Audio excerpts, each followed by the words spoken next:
నాకు మొదటి నుంచి బాలుగారి మీదనే మనసు ఉండింది. ఆయన పాటల మీదనే ఎక్కువగా ఇక్కడ పాడాలన్నా కూడా ఇవే ఎక్కువగా రిఫరెన్స్ గా పాడతాను అంతే తప్ప సుశీల గారి గురించి చెప్పాల్సిన పని లేదు. తేనెలో ఉంచినటువంటి శ్రావ్యాలు ఆమె స్పెసిఫిక్ గా వేయాల్సిన పని లేదు. ఆమె మాటలు ఆ పాటలు అలా ఉండిపో న్యాచురల్ గా ఒక నదీ ప్రవాహం లాగా ఆమెలో గమకాలలో వెళ్ళిపోతూ ఉంటాయి. జీరా ఉంటుంది చాలా ఈవెన్ మన జానకి గారిలో కూడా అంటే జానకి గారి గొంతు సప్తమం పలుకుతా చూడండి. సప్తమం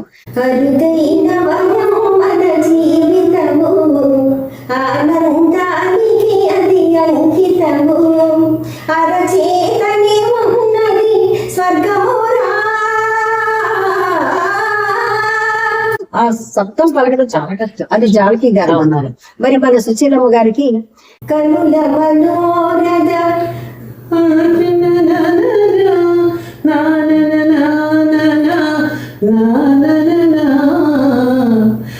అసలు వాళ్ళ సంబంధాల గురించి వాళ్ళ పాత అసలు నాకు పాటలు అంటేనే అవి అనిపిస్తుంది. దాని తర్వాత పాట అంటూ అంటే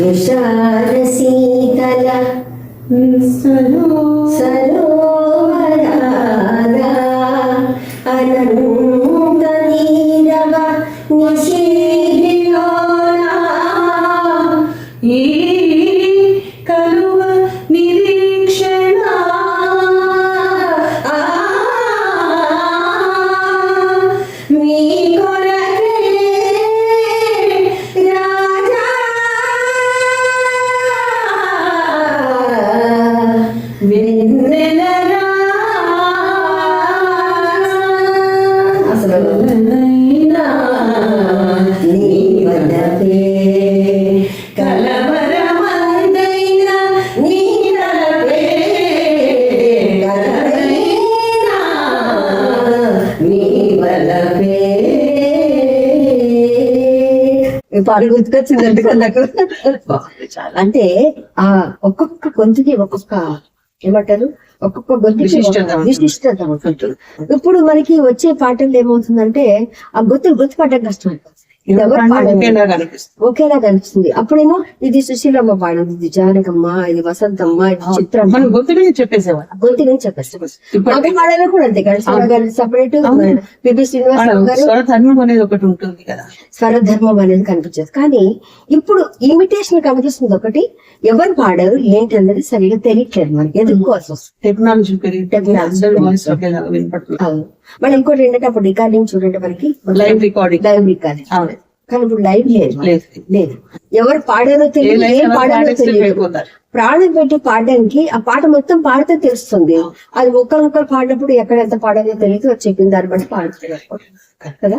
అప్పటి సంగీతానికి ఇప్పటి సంగీతానికి తేడా మీకు చెప్పక్కర్లేదు. పాటకి తేడా సంగీతం కాదు, అందులో సంగీతమే గురువు. మన బాలుగారు చెప్పేవాళ్ళు కదా, నాకు సంగీతం తెలియదు. కాకపోతే ఆయనకు తెలిసింది ఏంటంటే ప్రతి పాటను ప్రాణం పెట్టి పాడడమే తెలుసు, పాడడం తెలుసు.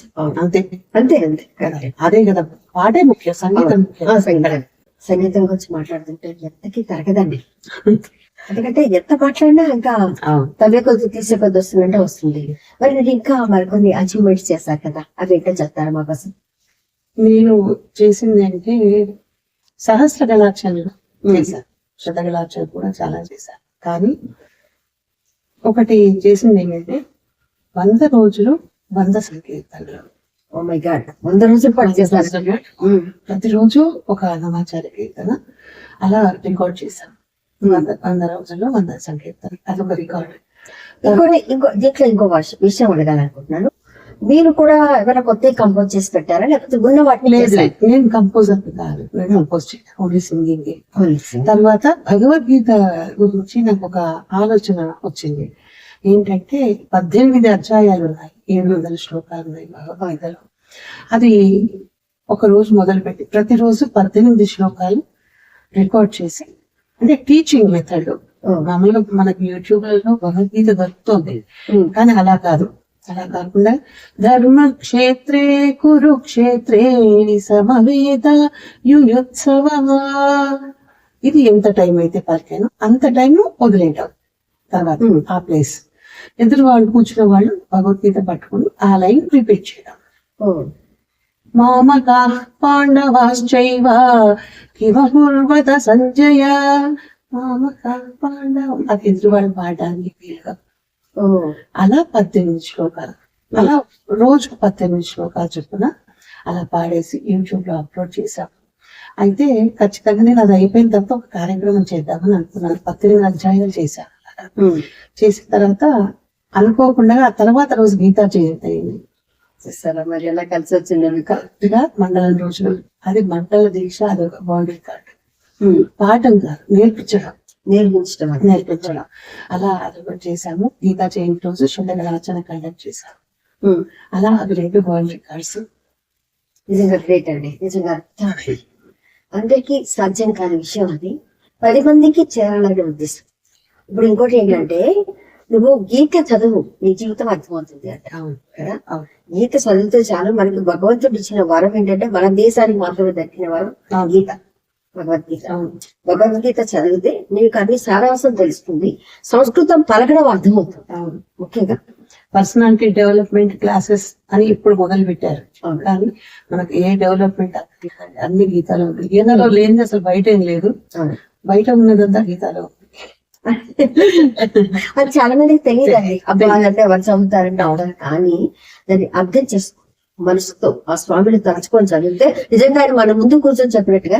కానీ నాకు అనిపించినంత వరకు ఏంటంటే, ఎందుకు భయపడతారు గీత అంటే, భగవద్గీతలో శ్లోకాలను చూసి భయపడతారు. నాకు అనిపించినంత వరకు అది సరళమైన వ్యవహారిక భాషలో భగవంతుడు అర్జునుడికి చెప్పినటువంటి శ్లోకాలని అచ్చు తెలుగు భాషలో, సరళమైన భాషలో అందరికీ అందేలా అందుబాటులో ఉంచుతాయి. అసలు భగవద్గీత యొక్క ఉద్దేశమే అది కదా. అవును, అది అనుకున్నటువంటి దాని యొక్క పని అనేది అందరికి మైండ్ చేంజ్ చేయడానికి కానీ, అది వాళ్ళు అర్థం చేసుకోవడానికి కానీ వీలయ్యే భాషలో ఉంటే బాగుంటుందేమో అని ఒక ఆలోచన. అది ఏంటి అనేది నాకు కూడా ఒక క్లారిటీ లేదు. కాకపోతే శ్లోకాల రూపంలో కాకుండా వచన రూపంలో చెప్తే రూపంలో అందరికీ అర్థం అసలు దాని పర్యవసానమే అది కదా, దాని యొక్క ఉద్దేశమే అది కదా, అందరికీ అర్థం కావాలి, అదే ఆచరించాలి అనేది కదా. ఆచరించాలి అన్నప్పుడు ముందు అర్థం కావాలి కదా. అర్థం అవ్వాలంటే ఆ సంస్కృత శ్లోకాల భావాన్ని క్రోడీకరించి ఉంటే బాగుంటుందని ఒక ఆలోచన అయితే ఉంది. అది ఏమో తెలియదు. బహుశా నాకు తెలిసి మీరు ఆయన మీద భారం వేయండి, ఆయన చెప్పండి, ఆయన చాలు మదిలో పొంగు శతకోటి యమునా తరంగాలు కృష్ణ నీ పేరు తలచిన చాలు అని తలుపుకుంటే చాలండి, తీస్తే చాలు. నాకు ఒక ఆలోచన అయితే, అంటే ఇవన్నీ కూడా ఇప్పుడు చేసిన భగవద్గీత కానీ, అన్నమాచార్య సంకీర్తనలు కానీ, శతగళార్చన, సహస్రగళార్చన, ఈ ఆలోచనలన్నీ కూడా ఒకనొక సమయంలో స్వామివారు కల్పించినవి. అవును, మీరు ఇన్ని చేస్తున్నారు కదా, సహకారం అందిందా లేక మీరు సొంతంగానే చేశారు? నేను చేసింది స్వామివారి సేవ, సహకారం ఎవరైనా సరే మీరు ఇన్ని చేస్తున్నారు కదమ్మా, మేము కూడా వస్తాము, నిలబడాలి. ఇది మామూలుగా సంకల్పం అనుకోవడం, నాకంటూ ఉన్నటువంటి స్టూడెంట్స్ ఉన్నారు, వాళ్ళందరినీ క్రోడీకరించుకోవడం, వాళ్ళ సలహాలు తీసుకోవడం, నా స్నేహితులు వాళ్ళకి చెప్పడం, చేసుకుంటూ వెళ్ళిపోవడం. మీకు ఇంత జ్ఞాన సంపద, అలాగే భగవత్ అనుగ్రహం, సంగీత జ్ఞానం, ఇంత దీంట్లో మీరు నిష్ణాతులు అయ్యింది. మరి కొద్ది మంది పేర్లు వినిపిస్తున్నాయి చూడండి మనకి. ఒక శోభారాజు గారు, మన బాలకృష్ణ ప్రసాద్ గారు కావచ్చు, కొద్ది మంది పేర్లు వినిపిస్తున్నాయి అక్కడ. మరి మీరెందుకు ఆ స్థాయికి వెళ్ళాలని అనుకోలేదు, ఎందుకు వెళ్ళలేదు? నాకు తెలిసినంత వరకు వేయడానికి మార్గం సుగమం చేసేది ఒక్కొక్క అడుగు ముందుకంటమే మనం చేయాల్సిన పని. ముఖ్యంగా నేను మనసులో అనుకున్నది ఏంటంటే, సంకల్పం అనుకుండేది అన్నమాచార్య కీర్తనలు వీలైనంత ఎక్కువ మందికి నా ద్వారా చేరాలి. ఇందులో స్వార్థం లేదని మీరు అన్నారు, కానీ స్వార్థం ఉంది. ఎందుకంటే ఒక కీర్తన ఇప్పుడు నేను పాడినప్పుడు నా ముందు ఉన్నాయి 2 ముఖాలు, స్వామివారు, ఒక ఇద్దరు కనిపించారు. నేను ఇంతమందికి చెప్పుకున్నాను, ఎన్ని వర్క్ షాప్స్ కండక్ట్ చేసిన, ఎన్ని క్లాసెస్ చెప్పుకున్నాను అన్నమాచార్య కీర్తనలకు సంబంధించి. వాళ్ళు నేర్చుకున్న వాళ్ళు ఆ పాట ఎక్కడ వినపడ్డా వాళ్ళు పాడుకున్నా వాళ్ళు ముందుగా తలుచుకునేది నువ్వే. ఇది మేడం దగ్గర నేర్చుకున్నా, అది స్వార్థమే కదా. నేను ఉన్నా లేకపోయినా నేను వాళ్ళ గుండెగా ఎప్పటికీ పాటలు పాడు, అది మాత్రం చాలా అనుకున్నా. కానీ ప్రత్యేకించి నేను ఫేమ్ అవడానికి, ప్రాచుర్యంలోకి రావడానికి నేను ప్రయత్నం చేయలేదు. ముఖ్యంగా నా పరిధిలో ఎంతవరకు నేను చేసుకుంటూ వెళ్ళిపోగలను ఈ కార్యక్రమాలు అంతవరకు మాత్రమే చేస్తున్నాను. తర్వాత భగవంతుడి అనుగ్రహం. వచ్చిన అవార్డులు అది ఏది నేను ప్రయత్నం చేయలేదు. అదే అర్థమైంది. కాకపోతే నాకు ఉన్నాయి, అవార్డ్స్ ఉన్నాయి. ఇప్పుడు నేను చెప్పినట్టు వరల్డ్ రికార్డ్స్ ఉన్నాయి. గానకోకిల, గానకోముది, అలాంటి సంగీత రత్న, ఇలాంటి బిరుదులు ఇచ్చి గోల్డ్ వచ్చిన ఇది. కానీ నేను మటుకు నిజంగా చెప్పాలంటే నేను ప్రయత్నం చేయలేదు. కానీ ప్రయత్నం కూడా చేయాలండి. ఎందుకంటే ఇప్పుడు సోషల్ మీడియా వచ్చిన తర్వాత చాలా మంది ఎవరి ప్రయత్నాలు పడి చేసుకుంటారు. కానీ చాలా మంది వచ్చిన వాళ్ళు వచ్చినట్టుగా వెళ్ళిపోయిన వాళ్ళు కూడా ఉన్నారు. నిలదొక్కున్న వాళ్ళు కూడా కొంతమంది ఉన్నారు. ఏదైనా సరే కంటెంట్ ఉండాలి, కంటెంట్ లేకపోతే కష్టం కదా. కానీ మీరు ఇంత టాలెంట్ ఉంది, మీరు ఇలా ఉండి కూడా నాకు బాధ అనిపిస్తుంది ఒక కళాకారిగా. ఇప్పుడు మా ఈ కార్యక్రమం ద్వారా చాలా మంది చూస్తారు కాబట్టి చాలా మందికి ఆలోచన వస్తుంది. మీరు చేసే యజ్ఞంలో మాలాంటి వాళ్ళు కూడా పాలు పంచుకుంటాం. ఎందుకంటే ఇది భగవంతుడి సేవ కాబట్టి కదా. మీలాంటి ప్రజ్ఞ ఉన్న వాళ్ళు వెనక ఉండిపోయారు, ముందుకు రావాలి. మరి కొంతమంది తయారు చేయాలి, మరి కొంతమంది కళాకారులు కూడా ముందుకు రావాలి. మీ సజెషన్స్ కూడా మాకు కావాలి. కానీ మీరు ఏం చేయాలనుకుంటున్నారు ప్రస్తుతం? ఇంకా ఏం చేయాలి, ఎలా చేస్తే బాగుంటుందని అనుకుంటారో చెప్పండి. మా వంతు మేము ఏం చేయగలమో మేము కూడా చేస్తాం. నాకు ఒక ఆలోచన అయితే ఉందండి. అది ఇప్పుడు మామూలుగా ఎన్ని కార్యక్రమాలు చేసినా, సోలో కార్యక్రమాలు చేసినా, గ్రూప్ కార్యక్రమాలు ఎక్కువ చేశాను. చాలా మంది అంటే ఎన్నో చిన్నతనంలో నేర్చుకోలేని వాళ్ళకి నేర్పించి స్టేజ్ మీద కూర్చొని మేము పాడగలమా అనుకునే వాళ్ళు కూడా స్టేజ్ ప్రోగ్రామ్స్ నాతో పాటు కూర్చొని 100 మంది కూర్చొని పాడుతున్నారు. కానీ నాకు ఉన్నటువంటి ఆలోచన ఏంటంటే ఒక కార్యక్రమంలో కనపడ్డ వాళ్ళు ఇంకో కార్యక్రమంలో కనపడరు.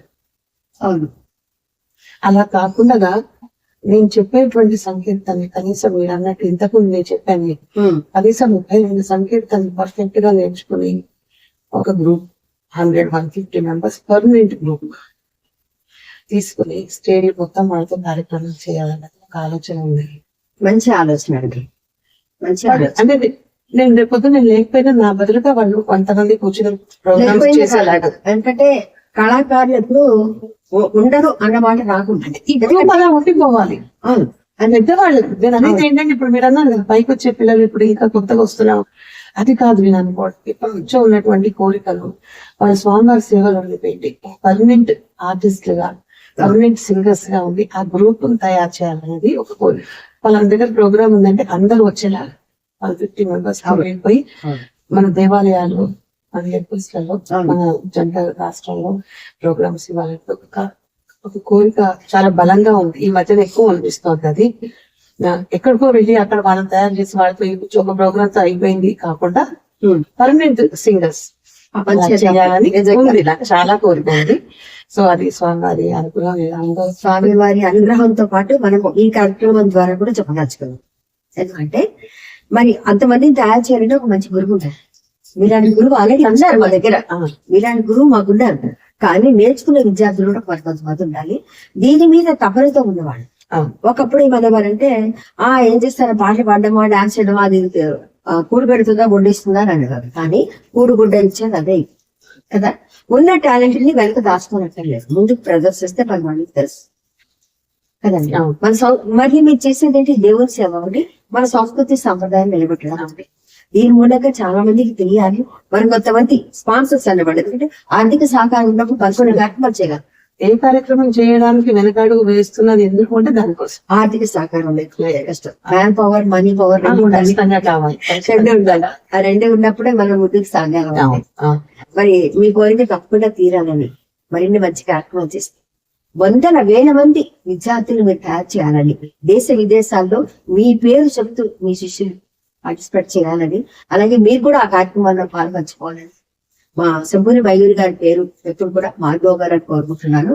మరి కొన్ని పాటలతో మనం ఈ కార్యక్రమాన్ని ముగిద్దాం. ఓకే, తప్పకుండా. నాకు అన్నమసాయి కీర్తనలో చాలా పాటలు ఇష్టం. కొన్ని పాటలు మాత్రం అది హత్తుకున్నట్టుగా ఉంటాయి. ఎలా అంటే రామనామమతనిది రామము నీవైతే శ్యామల వర్ణమతడు శ్యామము నీవు వామనుడంతరతని వామనయనము నీవు వామనుడంతరతని వామనయనము నీవు ప్రేమకు మీ ఇద్దరికి పేరు బలమొకటే కళ్యాణమమ్మ కళ్యాణమమ్మ. అద్భుతమైన గీతం. కొన్ని పాటలు వింటాను. భాగ్యము విష్ణు కథా వినరో భాగ్యము విష్ణు కథా వెనుబలమిదివో విష్ణు కథా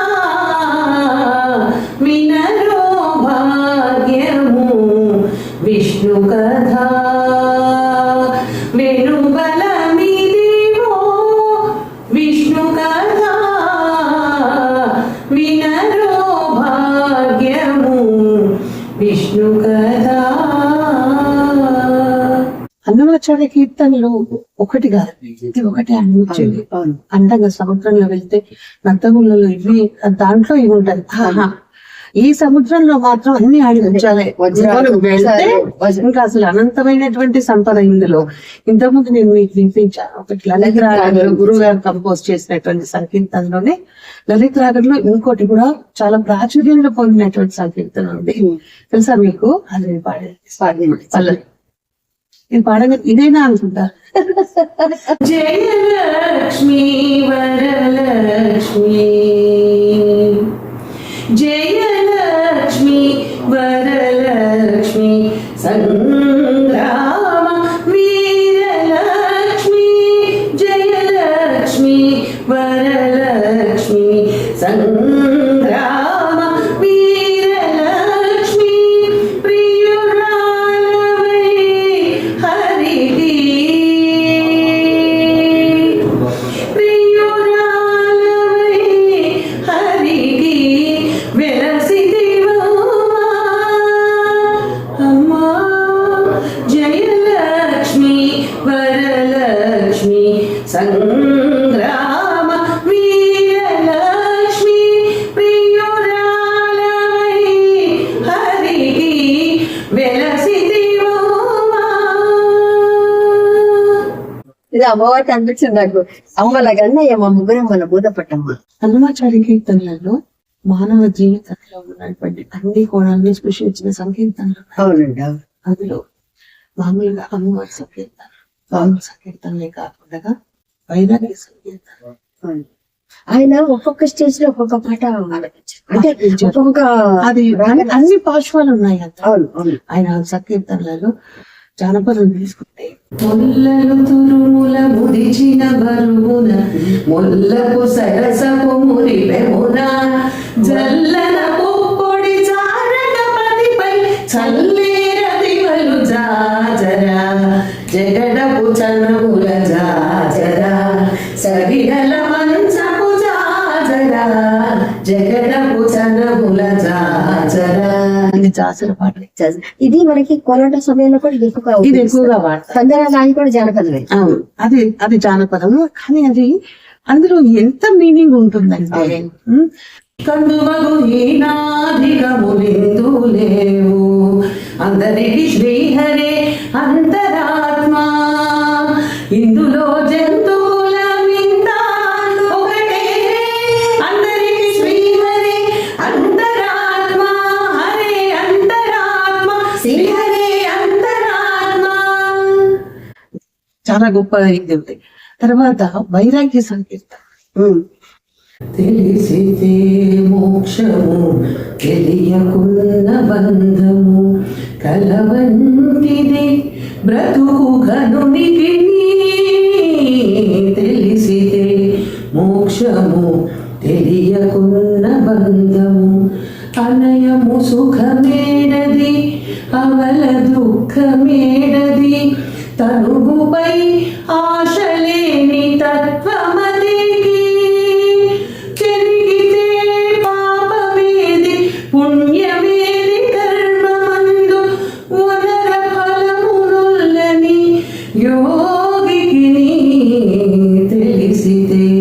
మోక్షము తెలియకున్న బంధము. నాకు ఇంకోటి కూడా గుర్తుకొస్తుందండి.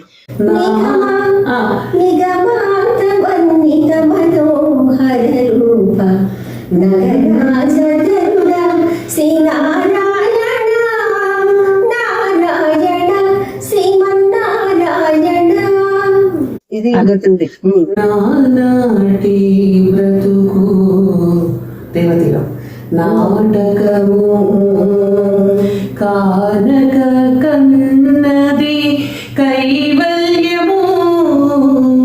నానాటి బ్రతుకు నాటకము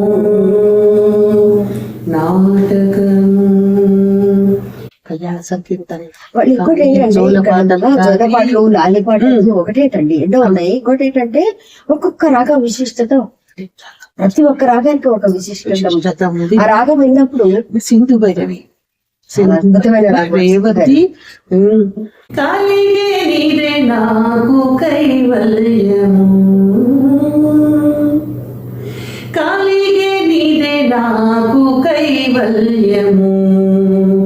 తొలుతనెవ్వరికి దొరకనిది కలిగే నీదే నాకు కైవల్యము.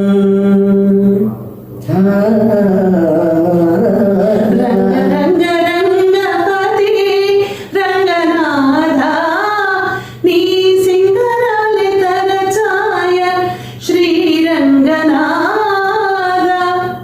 సింధు భైరవి కనబడే చెప్పిందే అదండి. కొండల నిండా హరి, గుండెల నిండా హరి, జనసాక్షిలో హరి, ఎక్కడ చూసినా హరి. హరినామం చేసుకుంటూ వెళ్ళిపోతే జీవితం ధన్యమవుతుందండి. నిజంగా అవి వెళ్లి తీసే కొద్దీ, పాడే కొద్దీ, వినే కొద్దీ ఎంత ఇవన్నీ అవసరమా? ఐహిక బంధాలు అవసరమా? ఒకసారి అది వెళ్ళిపోతే చాలు. అనంత భావన కలుగుతుంది అంటే అన్నమాచార్యుడు ఇస్తాను. అన్నమాచార్యుడు ఒకటి కూడా కాదు, అన్నమాచార్యుడితో ఆయన ఆటలాడాడు, పాటలు పాడాడు. అన్నమయ్య పిలిస్తే చాలు వచ్చేసి పాడాడు. అంటే ఆ పాటతో, తన ఆర్ద్రతతో, తన భక్తితో అతన్ని కొలిశాడు ఆయన అన్నమయ్య. అది ఆ కీర్తన మనకు దొరకడం, మనం పాడుకోవడం నిజంగా. అలాగే అన్నమాచార్యుల కీర్తనలలో లాలి పాటలు చాలా ఆశిస్తుంది.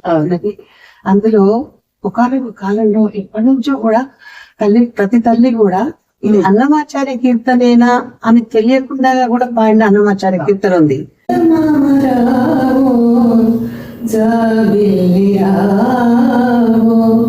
అనే పాట ఒకటి, అది ఎవరికి తెలియదు అన్నమాచార్య, నిజంగా చాలా మంది తెలియదు, అది తెలియదు. అలాగే లాలి పాటలలో ఖచ్చితంగా మనం పాడామంటే ఆయన పాడుకుని పోవాల్సిందే.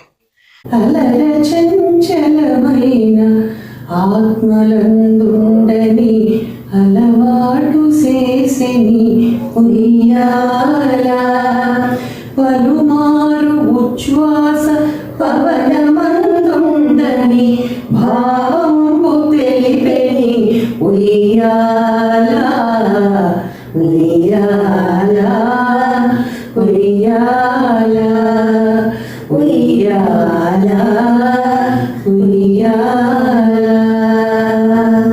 ఇది పవడింపు సమయం అండి. మనం పాడుతున్నాం, ఆయన పవడింపు సమయం లేక చాలా సంతోషం అండి. ఈ కార్యక్రమం ఎందుకు చేస్తున్నామంటే, మట్టిలో మాణిక్యాలు అంటారు కదా, కాదు, మరుగున పడ్డ మాణిక్యాలు. మా శంభుని మయూరి గారు మరుగున పడలేదు కూడా, ఎందుకంటే ఎంతో మంది విద్యార్థులను తయారు చేసి ఎన్నో కార్యక్రమాలు చేస్తూ సాగుతూ ఉన్నారు. కానీ వారు అక్కడ మాత్రమే ఆగకూడదు, ప్రపంచానికి తెలియాలన్నది మా ఉద్దేశం. మరి అలాంటి నిష్ణాతులైన వ్యక్తులను కూడా తీసుకొచ్చి మళ్ళీ మీ అందరికీ చూపిస్తూనే ఉంటారు. మరి మీకు ఏది అవసరమైనా, అంటే ఈ ఆవిడ చేసే కార్యక్రమాలు మీకు కావాలంటే మాత్రం తప్పకుండా మమ్మల్ని సంప్రదించండి. ఇంత మంచి కార్యక్రమానికి ఆవిడ తీసుకురావడం చాలా అదృష్టంగా భావిస్తుంది. ఎన్నో విషయాలు తెలుసుకున్నాం కదా, మరిన్ని విషయాలతో మళ్ళీ నేను మిమ్మల్ని కలుస్తాను. చాలా సంతోషం అండి రావడం, మీ గురించి మాట్లాడితే. అసలు ఈ సమయం సరిపోదేమో అనుకుంటాను, చాలా సమయం కావాలి. మరిన్ని ఎపిసోడ్స్ చేస్తూనే ఉండాలి. ఎందుకంటే చాలా మందికి అన్నమాచార్య కీర్తనల గురించి కూడా తెలియాల్సిన అవసరం ఉంది. తెలుసు అనుకుంటున్నారు చాలా మంది, తెలుసు కూడా, కానీ మరిన్ని తెలియాల్సిన అవసరం ఉంది. అందుకని థ్యాంక్ యూ అండి. వీనస్ టాలెంట్ షో ఇటువంటి అద్భుతమైనటువంటి అవకాశం ఇచ్చి చాలా మందిని ప్రోత్సహిస్తున్నందుకు వారికి మరీ ధన్యవాదాలు తెలియజేసుకుంటాను. నమస్కారం.